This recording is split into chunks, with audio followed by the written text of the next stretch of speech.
All right. So we're back again. As usual, this is just a read along. If you feel like reading along or listening to the audio on these articles, these are leftist articles, usually from Liberation News. Uh, this is a nonprofit, journaling or video journaling, video reading for my personal benefit and learning, as well as for anybody else that wants to join, comment, or be part of this. Right. So I'm gonna go get right into it today. If you need any more details, feel free to look at the description box. All the details you need are in there. All right, today we're gonna start with article titled "NYPD, KKK, IDF, They're All the Same" by James Para, June 3rd, 2024.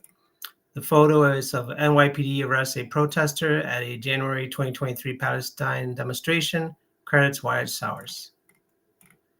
All right, as pro-Palestine demonstrations hit their 8th month, and as we witness police forces brutally repress these protesters calling for an end to the genocide in Gaza, the relationship between police forces like the New York City Police Department and the Israeli Defense Forces are under intense scrutiny for the shared practices and approaches to police between the two entities.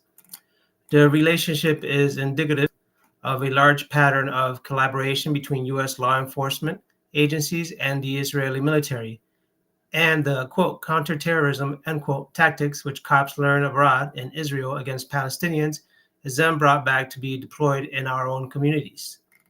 Policing after September 11th.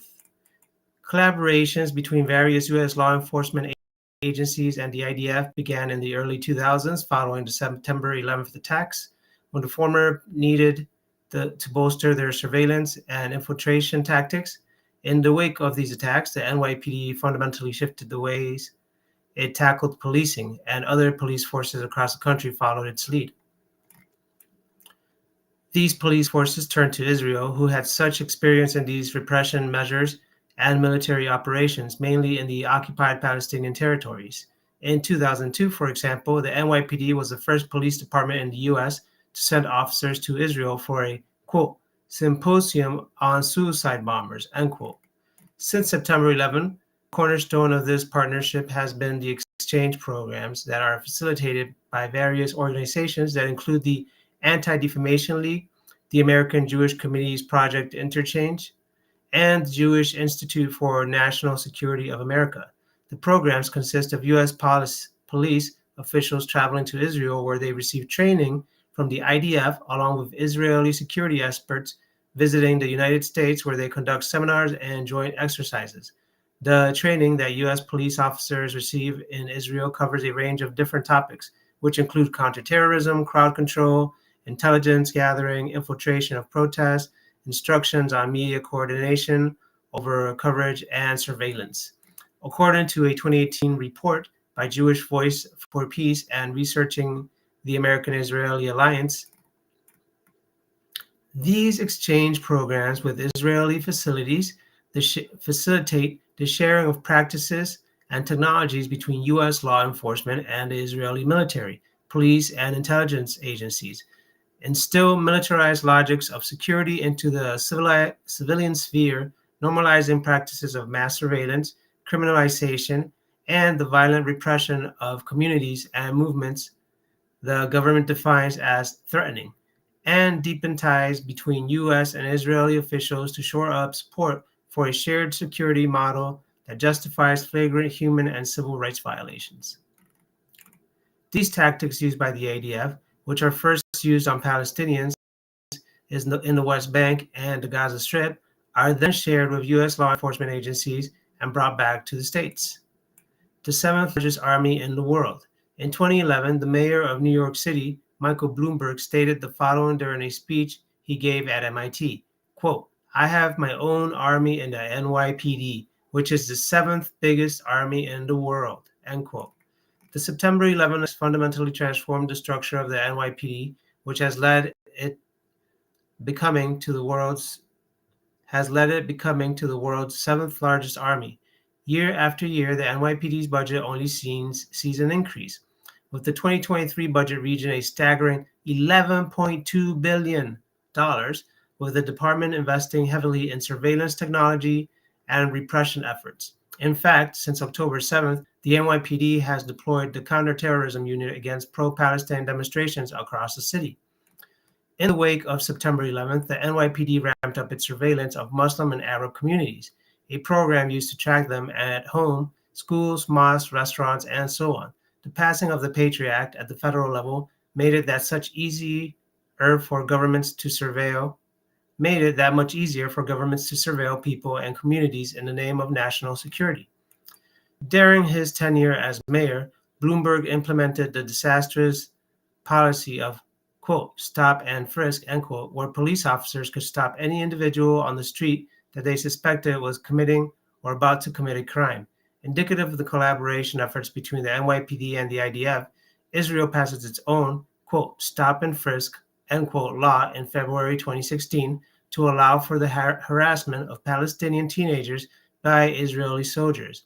In New York City, this, quote, stop and frisk, end quote, policy was primarily targeted against Black and Latino men. In 2013, a federal court decision ruled, quote, stop and frisk, end quote, unconstitutional.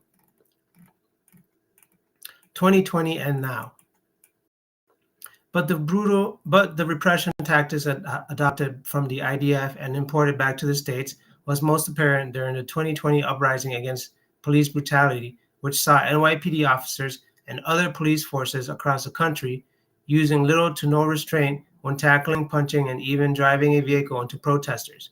These repression tactics brought new light and criticism onto the IDF exchange program.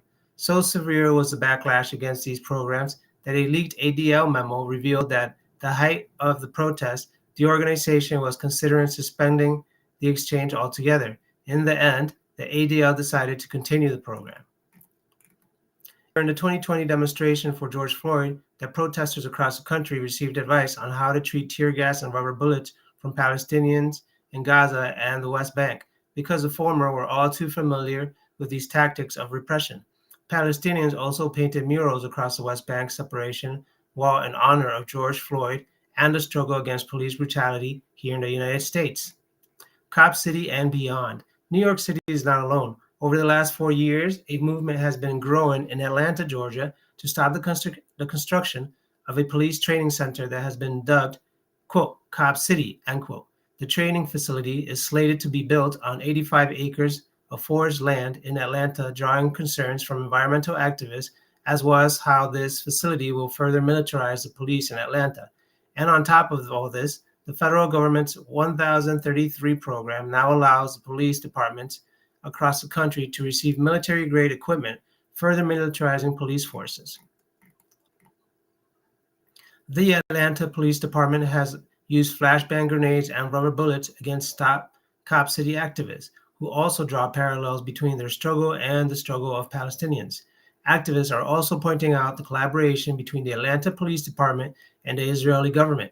One of the programs they are highlighting is the Georgia International Law Enforcement Exchange Program, which sends Georgia police officers to Israel to train in tactics of counterterrorism, quote, homeland security and community policing, end quote.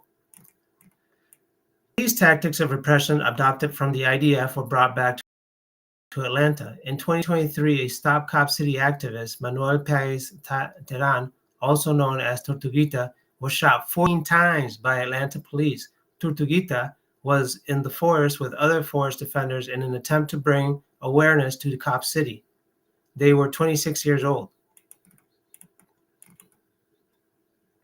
And in February of 2024, protesters against Cop City were charged with domestic terrorism charges, which Georgia updated in 2017 to broaden its definition to include, quote, attempts to seriously harm or kill people or to disable or destroy, end quote, quote, critical structures, end quote. On May 31st, New York City Mayor Eric Adams announced a $225 million plan to bring his own Cop City Police Training Academy to Queens. Move cops, get out of the way. We know you're Israeli trained. When you hear protesters in the street chanting, quote, NYPD, KKK, IDF, they're all the same, end quote, and quote, move cops, get out of the way. We know you're Israeli trained, end quote. It isn't because they sound good and bring up energy. They are being chanted because the NYPD and police forces across the country have exchanged programs with the Israeli government. These chants come from an understanding of the connection we see between what is happening in Palestine and the violence at home. We witness it here through the horrific police violence against Trayvon Martin, George Floyd, Breonna Taylor, Ahmaud Arbery, and so many more. We see it in the severe repression tactics used against those who protest this police brutality, and in the last 8 months, those who dare to oppose the U.S.-Israeli genocide in Gaza. It may seem bleak, but knowing this is what forms the basis of international solidarity.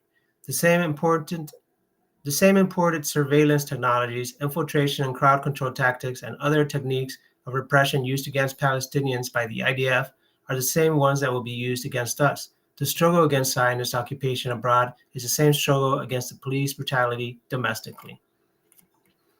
So what's the end game, people would say? First, people would say, well, we need cops because we need to reduce violence and crime, right? And that is a very simplified fallacy. It is known by studies done around the United States that more cops don't bring more safety. It's just more oppression or repression of society, of the community. It is known that the way they are trained, they are ill-equipped to actually handle reducing or de-escalating situations. This is a system that uses a heavy foot on the people instead of rehabilitation or support programs, right? And why? Because it's more profitable to militarize your workers like the police and to incarcerate people for not listening to the police. So what do we have is really a police state or an authoritarian capitalism system.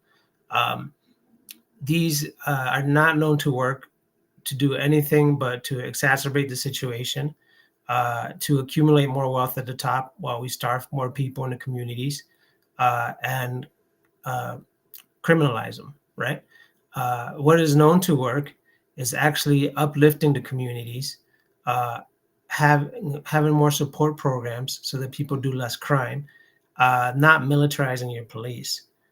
What does help reduce crime is not caging people away for years, but actually restorative justice and rehabilitation programs. So from these studies, we can simply conclude that the best solution for a healthier society and community is not militarizing your police, but empowering and uplifting the community, investing directly into the community instead of into more bullets and more military hardware. But like I said, this is done because this is a capitalist system that doesn't actually care about uplifting the communities. It prefers for the classes to be well divided so that they don't unite as the working class. So definitely in support of defunding the police and eventually abolishing the police and having a better system of community enforcement or support. We have to get to the genesis of what the situations are. People aren't born evil, just like police officers aren't born evil. They're raised and oriented, conditioned to be a certain way, whether it's reactionary, violent, trigger happy, or you have poor people in poor communities that are raised to have tough skin, because they are raised in survival mode every day. This doesn't make them evil people. They're human beings like everybody else, but they are products of the environment that they grow up in. So what we need to do is not try to scare them straight, because that's not going to work.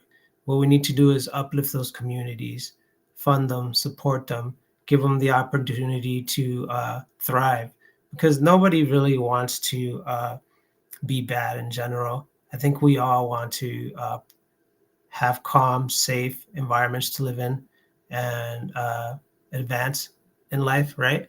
Uh, so the best way to root out crime, violence, poverty is to invest in the community, as I keep saying.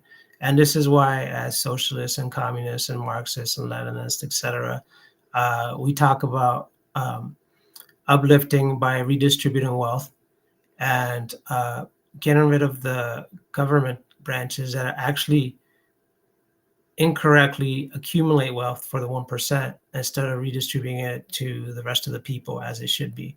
So the government's part of the problem along with the corporations because they work together to maintain power while they oppress the rest of the working class.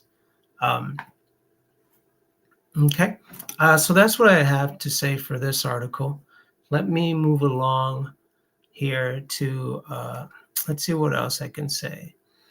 Well, on this, this is interesting where they say NYPD, KKK, IDF, they're all the same.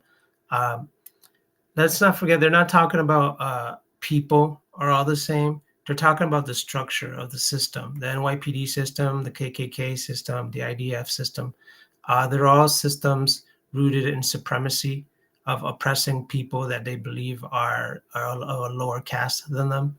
And that's why they're all the same. They're not there to uplift anybody. They're only there to defend capital of the 1% or of their group of preference that keeps funding them. So it's a for-profit system for all three, even the KKK, yes. That's why we say racism is systematic. It's not an issue where you can take it one person at a time, really. You have to change the system. You can influence people and raise them to not be racist, to be more open-minded. But when you have a structure where the elitists are the racist, then it doesn't really help the working class systematically if the system isn't changed. Like I said, these analyses are more to focus on these failing systems of structure, these like capitalism, that turn individuals against each other when we're all really just one body, one soul, one person, and should actually unite as that against people that are trying to oppress us. Many times I can say that, but even with police officers, I don't think police officers are bad people. I think they're in a bad system and they've been conditioned to do bad things, and they need to be rehabilitated as well to change their mentality to work to create a better world. And for that, probably the best thing would be to abolish the police system and create a new system where all those workers are officers are reintegrated, rehabilitated, retrained to be better people within their communities. Okay. Yeah, let's move on to the next article. I'm going to take a sip here. Let me check as well. I'll take a quick second and check the audio. Test, 1, 2. Audio is good. All right. I just do this because sometimes I notice on other people's live streams the audio freezes or the image freezes. It happened to me last week. The image froze, but everything's good. Let me take a sip of my tea.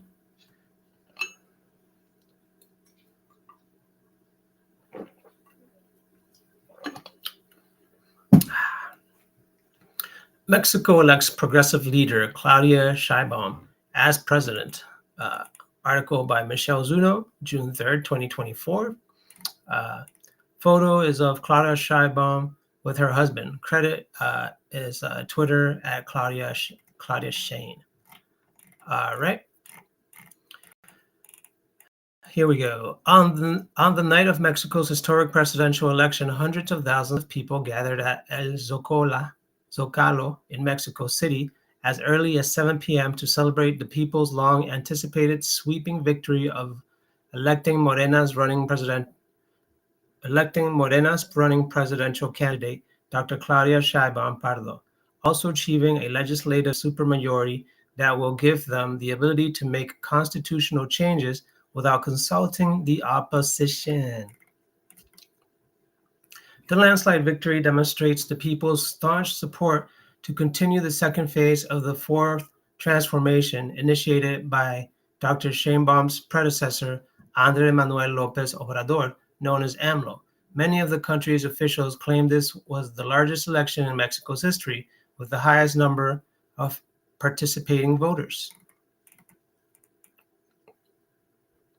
Weeks before the election, the right wing and corporate media began a campaign narrative around electoral irregularities directed at Morena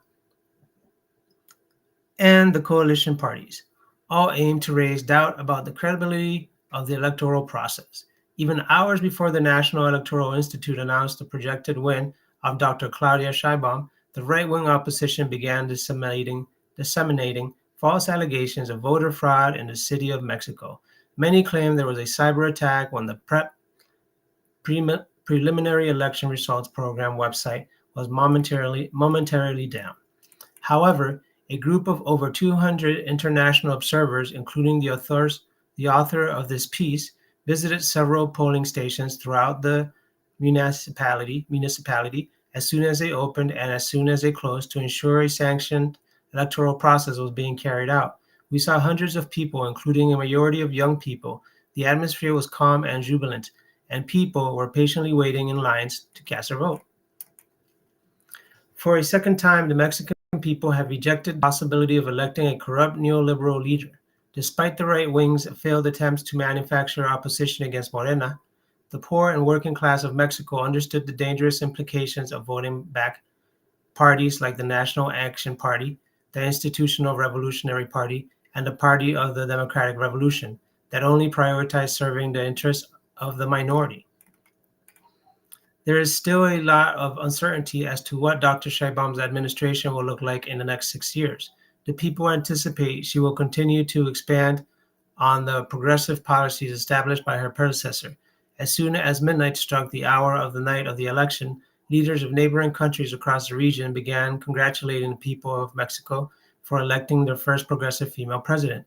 In her victory speech, Dr. Sheinbaum claimed she will continue to fight against privatization and towards meeting the needs of the poor and working class Mexicans. The people's historic win is a win for the Latin American region, who recognize that Mexico is going to defend their right for the sovereignty and fight against outside intervention. All right, so this is really interesting. I don't follow geopolitics of Mexico much as I wish I could, but so she's a left-leaning president that has been elected after AMLO because they liked AMLO's socialist program of uplifting the poor, which they've lifted many of people out of poverty. And they want to nationalize certain minerals in Mexico, which is good. As a leftist, I believe the minerals of your region should be for the benefit of the people if you're going to sell it abroad, right? And if the government has to control that, I mean, the people can't at this point. But they are obviously going to use it for the benefit of the people, not for the benefit of corporations, which is a plus.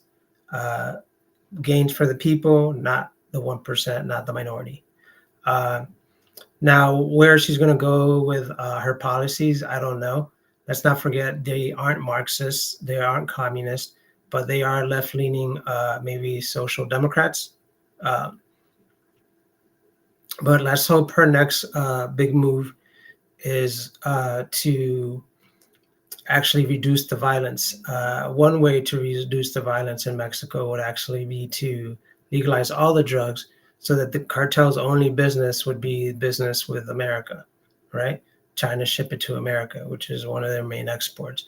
But yeah, that is one way to reduce the power of the cartel in Mexico. The other way would be to keep pushing socialist programs to educate people in poor communities so that they don't fall into the cycle of being sicarios, hitmen, violent tools for drug cartels or any other kind of cartel. There's a lot to see here. Like I said, this is a step towards socialism and communism because it's transitory. It's not something that's going to happen overnight. It's not something that's really going to technically happen peacefully either. There's going to be a lot of struggles, but as you can see, the capitalist system isn't peaceful to begin with. The violence comes in many forms, shapes, and sizes. It comes through poverty, sickness, violence, repression, espionage, spying.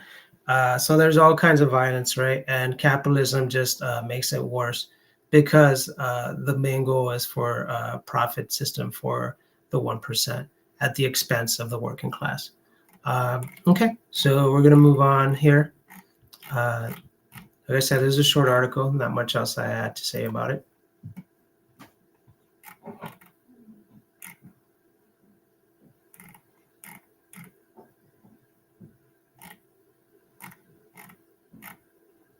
All right, so we have here the story of the day.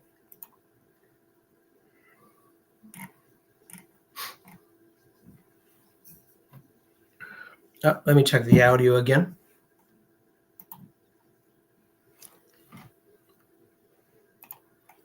Test, 1, 2. Audio is good. All right.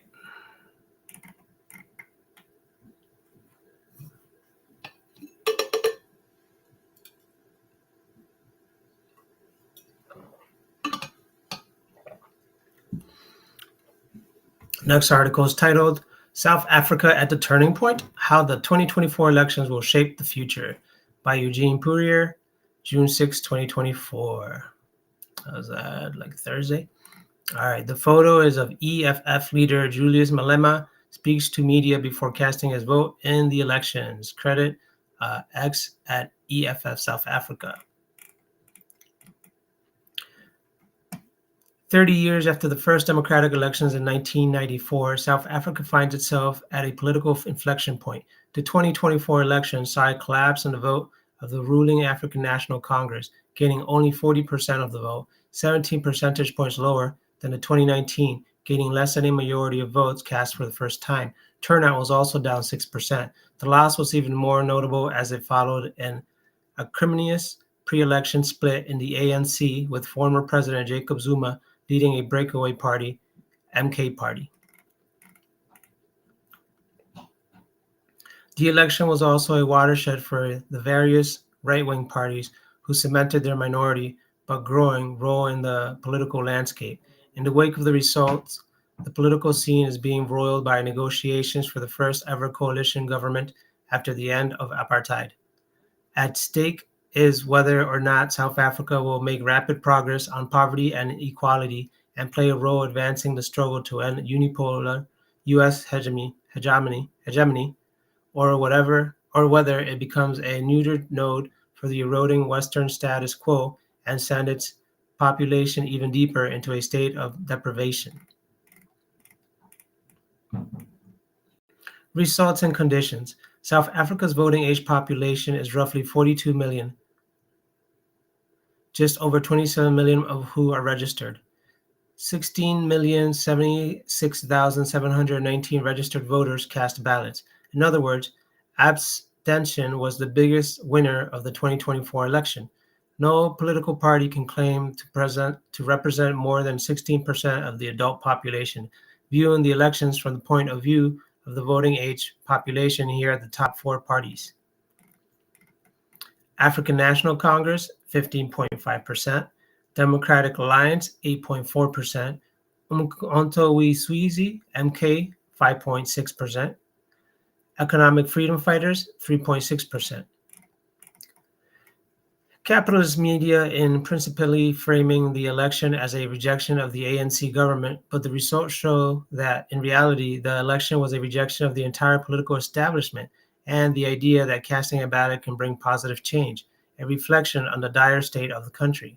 South Africa's mineral wealth is generating at least $125 billion a year, with at the least $2.4 trillion worth of minerals still left in the ground. The companies of the Johannesburg Stock Exchange, Africa's largest, were worth roughly $1 trillion in 2023. However, 10% of the population owns 80% of the wealth, with predictable results. Unemployment officially stands at 32.9%, 45.5% among those 15 to 34. 55% of households do not have running water, and 34% still don't have flush toilets. 50% of the country lives in poverty based on official statistics, 65% in rural areas. Further, by some measures, South Africa has the highest level of income inequality on earth. In addition, 75% of farmland is still owned by whites.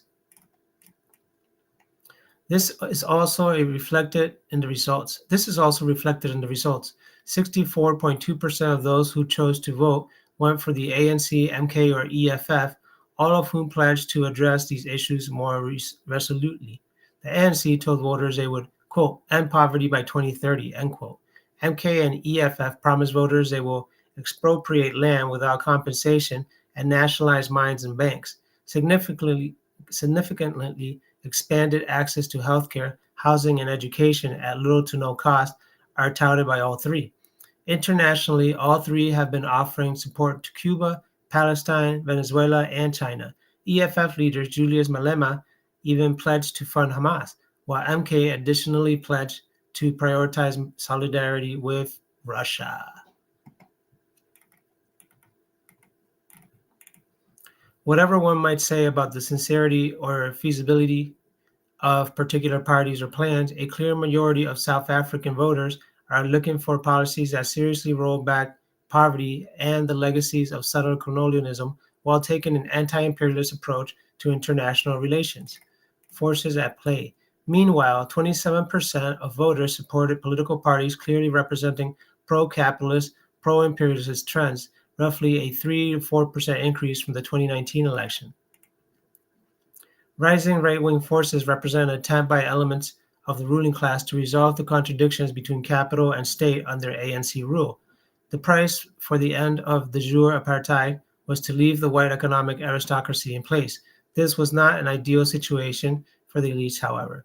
They had to acquiesce to a combination of demands. First, the demand of Black inclusion at elite and, quote, middle class, end quote, levels. And second, the need to address at least some of the demands of the poor, trade unions, and communists that play significant roles in internal ANC politics. As the political hegemony of the ANC has frayed, elite forces have increasingly funded an array of opposition parties to try to shift the balance of power more in their favor. At the core is a democratic alliance, funded by ruling class families like the Oppenheimers and, quote, newer, end quote, money like gambling boss Martin Moschow, as well as some of the largest pro-business political parties in Germany and Denmark. Similar donors have spent lavishly in support of parties like Action SA and Build One South Africa that try to represent a more, quote, Black, end quote, face on DA-like policies. Others, like the Patriotic Alliance, also emanating from elements of the business community, are rooted in a more right-wing, quote, populist, end quote, approach, stressing in particular an anti-immigrant politics designed to appeal more to the Black poor. These pro-capitalist currents are seeking to exploit the decline and fracture of the ANC to open space to force the ANC into a governing agreement where the demands of, quote, the market, end quote, are given a greater pride of place and set the stage to overtake them in future elections. The ANC is engaged in its own balancing process between its embeddedness with the global imperialist economy and the desire of its base to rapidly accelerate economic transformation. The latter is unlikely to happen without leaning into the shifting sands of multipolarity, further heightening the contradiction with the Western-oriented business elite. Coalition politics. This is the context underlying ongoing coalition negotiations. Quote, the markets, end quote, and the business community are weighing in heavily to create some sort of coalition government between the ANC and the DA.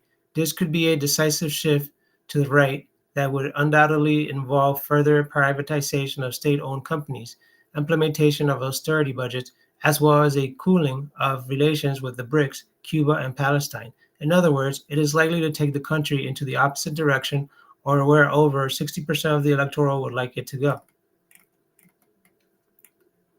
However, other political coalition options represent challenges for the ANC. Both the EFF and MK are split from the ANC.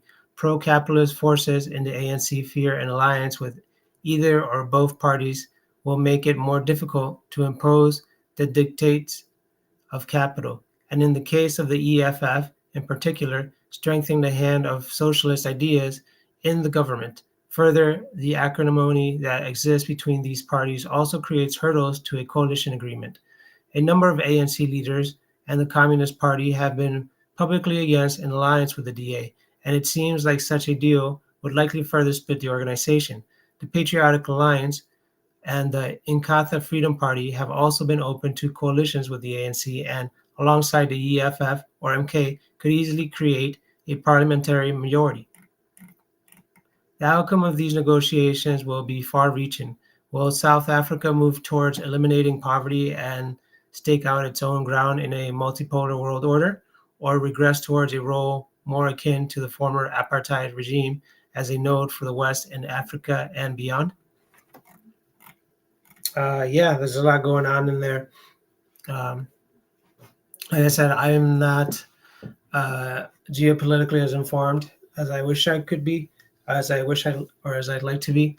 But based on the article, for me, I guess MK would be the favorite because of the policies of nationalizing, uplifting the poor. Yeah, and let's see what else it was, as they said. Coalition politics.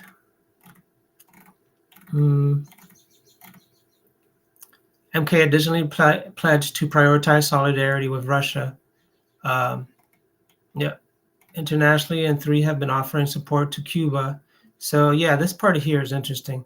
This paragraph, the ANC told voters they would end poverty by 2030, but then MK and EFF promised voters they will expropriate land without compensation and nationalize mines and banks, which to me is way better than the empty promise of end poverty by 2030 that says nothing, means nothing.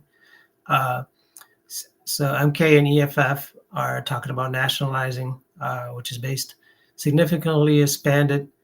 All 3 parties are significantly expanded access to healthcare, housing, and education at little to no cost. Internationally, all 3 have been offering support to Cuba, Palestine, Venezuela, and China. EFF leader Julius Malema even pledged to fund Hamas, while MK additionally pledged to prioritize solidarity with Russia. Yeah, so I would choose, or like if it was me, I guess I would go with MK or EFF, or I would tell them to join forces, have a coalition, and yeah, take over and do all of that. Do all of that awesome stuff, as in, I guess, fund Hamas and solidarity with Russia. Why? Because Hamas needs funding. I don't see Hamas as terrorists. I see them as freedom fighters. When you terrorize people, you get Hamas, which is what Israel and Zionists have been doing to the land in the region for the last 75 years. So if you want to blame someone for Hamas, blame Israel. Blame Israel's funders. Russia reacted to practically Nazis that were abusing Russian people. So Russia is doing what it's supposed to do for its people and for its nation. I think their hand was forced. I'm not for war, but they got put in a corner, right? So they had to react. And Ukraine is very corrupt to begin with. It's a proxy war to begin with.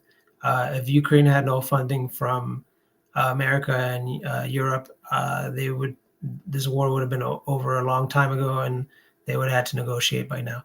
But all that proxy war funding is just prolonging the war between Russia and Ukraine to have the final outcome be the same. Russia is going to win, and killing more Ukrainian men. I care about the Ukrainian men's lives as much as the Russian soldiers' lives. So when I hear about the draft in Ukraine and people running away, I'm like, please run away. It's not worth you fighting for some rich man. Your life is more important. Okay? It's not patriotism. Patriotism is nonsense. It's a word that they use to get you to kill yourself for rich people.